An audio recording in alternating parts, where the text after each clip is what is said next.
Setiap tahun kita tunggu dividen ASB masuk. Seronok, ya memang seronok. Tapi cuba tanya diri sendiri, nilai duit tu kekal ke atau makin mengecil? Sebab realiti dividen ASB bagi kita angka, tapi emas bagi kita nilai. Tengok trend harga emas. Awal tahun 2024, RM RM331 per gram. Hujung tahun 2024, RM RM406. Masuk hujung tahun 2025, dah cecah RM RM609 per gram. Ini bukan mimpi tau, ini real chart.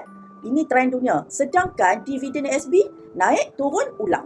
Naik turun ulang. Dan semua itu tetap terikat dengan nilai ringgit yang makin hari makin lemah. Sebab itu ramai orang sekarang dalam diam mereka dah alihkan sebahagian simpanan duit mereka ke dalam bentuk emas. Bukan sebab trend, tapi sebab mereka sedar kalau mereka tak jaga nilai duit mereka, inflasi akan ambil semuanya tanpa minta izin. Emas ni lain tau, dia tak janji pulangan, tapi dia jaga nilai. Dia lindung duit kita bila ringgit jatuh. Dia buat kita menang dalam diam, tanpa perlu tunggu setahun sekali untuk rasa manis dividen. Kalau simpanan jangka panjang, alihkan duit ke dalam bentuk emas.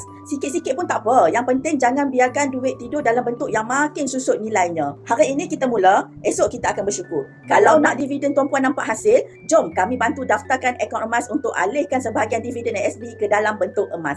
Puan Nashiah adalah salah seorang daripada dealer kami yang proven terlatih. Sekiranya tuan-puan nak berdaftarkan akaun, pastikan berdaftar dengan Puan Nashiah.